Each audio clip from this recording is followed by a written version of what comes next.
자, 책을 기획하려면 어떻게 해야 될까요? 나를 아는 것부터 시작이 됩니다. 또 나는 어떤 사람들에게 도움을 주고 있는지, 사람들이 나에게 어떤 질문을 하는지 그거를 한번 곰곰이 생각해 보세요. 저한테는 사람들이 어떻게 하면 카페를 그렇게 잘 키울 수 있는지 이런 질문을 많이 했고요. 그리고 이제 마케팅을 어떻게 할 수 있는지 그런 질문도 많이 했고, 1인 기업가로서 브랜딩을 어떻게 해야 되는지, 또 이렇게 빚을 졌을 때 어떤 멘탈로 이렇게 이겨낼 수 있었는지 이런 거를 많이 물어보더라고요. 그래서 그런 거를 책에다가 쓴 거고요. 또 중요한 거는 독자적인 주제인가인데요. 사실 독자적인 주제는 요즘에 없어요. 그쵸? 네, 사람들이 좋아하는 주제, 그리고 내가 하는 사업, 이런 거는 다 비슷비슷해요. 많은 사람들이 비슷한 주제로 사업을, 비슷한 콘텐츠로 비즈니스를 하고 있습니다. 근데 책에는 거기에 나의 이야기가 들어가는 거예요. 그래서 사람들이 나의 이야기를 보고 감동을 받고, 나의 이야기를 또 보고서는 나한테 팬이 되고, 나한테 교육을 받기 위해서 오는 거거든요. 이제 주제는 이제 누구나 쓸 수 있는 주제지만 거기에다가 나의 이야기를 어떻게 구체적으로 표현하면서 그걸 가지고 화제를 불러일으키게 마케팅을 하느냐가 굉장히 중요합니다. 책을 기획할 때 이것을 꼭 염두에 두셔야 하고요. 제가 출간 계획서도 메일로 보내드릴 건데요. 이 출간 계획서를 작성을 하셔야 되세요. 출간 계획서를 작성하실 때 타겟을 정하셔야 되고요. 만약에 오늘 20대 직장인들을 위한 재테크, 30대 직장인들을 위한 부동산 투자, 아니면 50대 퇴사자, 뭐 50대 퇴사자들을 위한 인생 이막 노하우, 이런 식으로 타겟을 명확하게 좁혀서 그분들한테 어떤 메시지를 줄 것인지 이렇게 그런 거를 하셔야 되고요. 또 홍보 마케팅 계획, 이게 굉장히 중요합니다. 작가의 마케팅 능력이 출간 계획서에 들어가 있어야 출판사에서 관심을 가지고 연락이 와요. 이거 어디랑 계약이 됐냐고, 우리랑 한번 해보고 싶다고.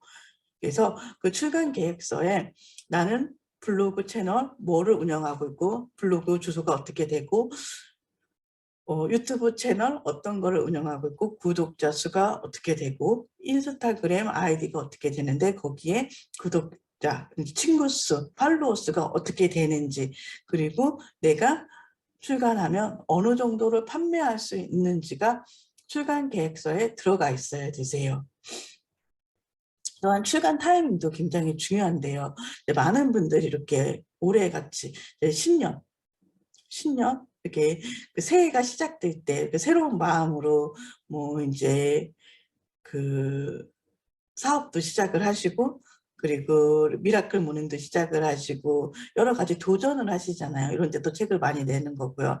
지금 같은 이제 대선 시기와 맞물려서 굿바이 이재명, 또 박근혜 대통령의 그리움은 아무에게나 생기지 않습니다. 이거는 이제 사회적 이슈 딱 맞물려서 출간이 되니까 나오자마자 베스트셀러가 되잖아요.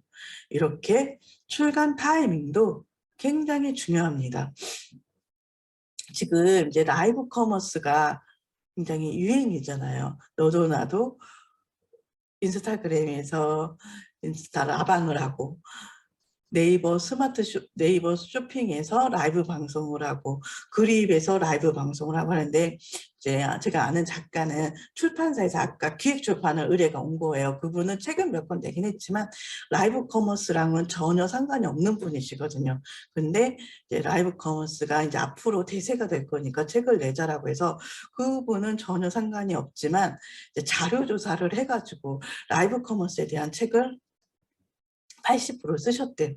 근데 저도 이제 그 책을 보고 이거 대박이다, 이거 나오면은 완전 베스트셀러가 될 거고, 이 라이브 커머스와 관련해서 작가님이 이제 그런 교육도 하시고, 이제 카페도 운영하시고 그렇게 되면은 큰 돈을 버실 수 있을 거다라고 조언을 드리고 했는데, 그분은 이제 약간 자기가 직접 성과가 있었던 게 아니고 이제 자료 조사를 해서 한 거니까 중간에 그만두셨더라고요.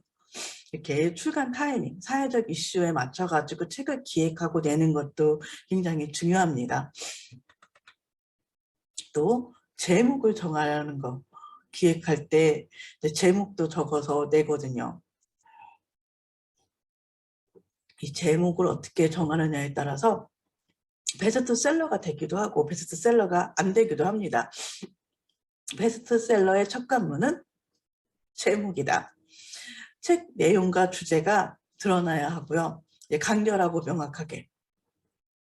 그렇죠. 그리고 사람들의 머리에 쏙 박히게 이렇게 책 제목을 정하셔야 되는데, 책 제목은 사실 나중에 집필로 정해도 돼요. 집필로 원고 안에서 찾아도 되고요.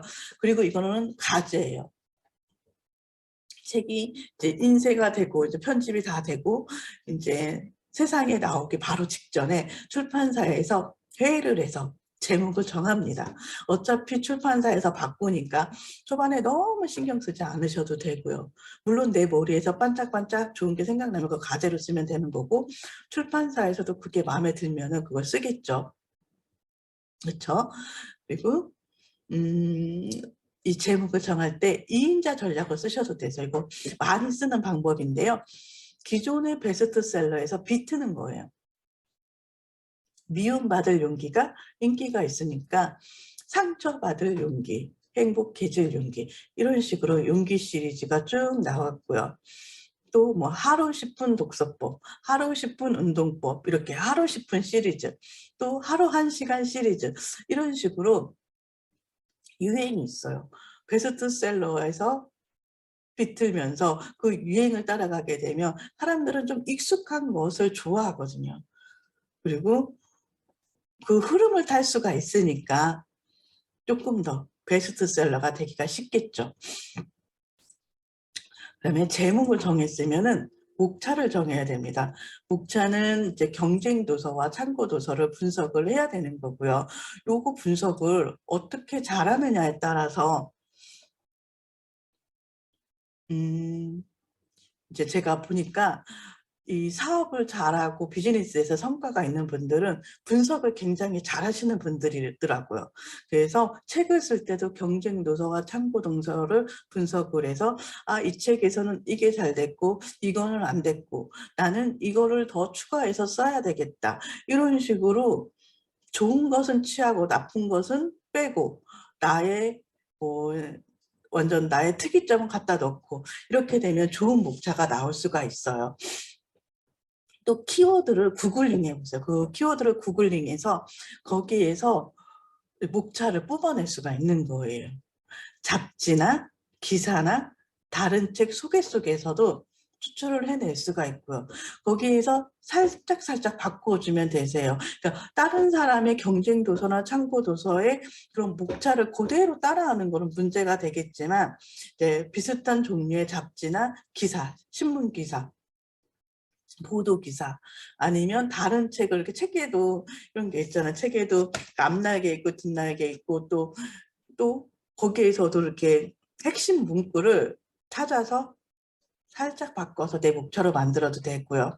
그 예스24나 고공고 가서 책 소개해 보시면은 출판사에서 목차가 아니고 책을 소개하는 문구에도 거기도 굉장히 좋은 핵심 문구들이 많거든요.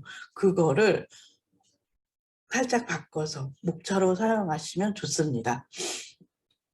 장제목은 이제 일반적으로 기본적으로 보시면은 1장, 2장, 3장, 4장, 5장, 뭐 4장까지 있는 책도 있고요. 5장까지 있는 책도 있고요. 이런 거 무시하고 그냥 작가가 쭉 나열형으로 쓴 책도 있기도 하고 그래요. 네, 이 장제목은 큰 뼈대예요. 큰 뼈대여서 이 큰 뼈대를 미리 잡아놓고서는 그 뼈대를 기승전결에 맞춰서 장제목을 1장, 2장, 3장, 4장, 5장을 미리 만들어 놓으시면 되세요. 1장에서는 이 책을 쓰게 된 동기, 이 책이 필요한 이유, 그러면서 공감대를 형성하는 겁니다. 그래서 이런 문제가 있고 이 책을 읽으면 어떠한 점이 좋아지고, 그리고 나는 이런 문제가 있었는데 당신도 이런 문제가 있다면 이 책을 읽으면 좋아질 것 같아서 내가 이 책을 썼다. 이런 식으로 그런 장제목을 그런 뉘앙스로 만들면 되고요. 2장에서는 문제에 대한 해결책을 쓰는 거예요. 위에서 제기한 1장에서 제기했던 그 문제에 대한 해결책을 써주면 되고요. 3장에서는 그 해결책을 자세히 1단계부터 8단계까지 자세하게 기술해 주면 되는 겁니다. 4장에서는 그 해결법에 대한 성과와 대안을 제시해 주고, 그 책을 읽은 독자들이 어떻게 변화되기를 원하는지 약간 정리해 주는 느낌으로 해주면 되고요. 5장에서는 마무리 결론, 이렇게 해서 이렇게 하자, 이렇게 하면 성과가 이렇게 나타난다, 이런 식으로 결론을 지어주는 거죠. 기승전결에 맞춰가지고 하시면 됩니다. 그래서 장제목을 만들었으면 꼭지를 만들어야 되거든요. 꼭지는 이제 목차예요. 목차인데 1장마다 각 장마다 6개에서 8개의 꼭지가 들어갑니다. 그래서 우리가 5장의 장제목을 만들었다면 대략 40꼭지를 만들게 되면 책 한 권이 완성이 되는 거예요. 그래서 1장, 나는 1인 기업가가 되기로 했다. 이거를 1장으로 했다면 1장에는 그 내용은 없어요. 그 꼭지, 첫 번째 꼭지를 그 장제목 그냥 그대로 갖다 쓰셔도 돼요. 나는 1인 기업가가 되기로 했다. 이게 첫 번째 꼭지고요. 왜? 두 번째 꼭지, 코로나로 모든 게 달라졌다. 나는 코로나로 모든 게 달라져서 이 위기를 탈출해야만 했다. 어떤 점이 나빠졌다. 그리고 코로나로 외부 강의가 어려워져서 나는 중 강의를 해야 되는데, 그런 중 강의를 통해서 1인 기업가로 조금 더 발전을 해 나가면서 수익 구조가 좋아졌다. 뭐 이런 식으로 코로나로 모든 게 달라졌던지, 아니면 이렇게 1인 기업가가 되기로 했는데 너무너무 막막했는데 어디부터 시작해야 될지 몰라서 나는 책을 보기 시작했다. 그리고 굉장히 많이 고민을 했다. 이런 식으로. 그리고 또 배움에 투자를 했다. 이런 거로 이렇게 장제목을, 꼭지를 한 8개씩 만들어서 1장부터 5장까지, 5장까지 한 35꼭지에서 40꼭지를 만들어서 쓰시면 되세요. 이제 이 목차가 만들어지면은 책 쓰기에 70%는 됐다고 생각을 하시면 돼요. 목차 만드는 게 굉장히 중요하거든요. 그래서 이 목차에 맞춰서, 기승전결에 맞춰서 장제목을 만들고요. 장제목에 맞춰서 그 조그만 작은 꼭지들을 나누어서 40개를 만들게 되면 책을 쓰기 위한 큰 이제 가이드라인, 이제 레이아웃이 딱 만들어진 거죠. 이제 꼭지까지 만들면 드디어 집필하기에 들어갑니다. 책을 쓰기 시작하는 거죠.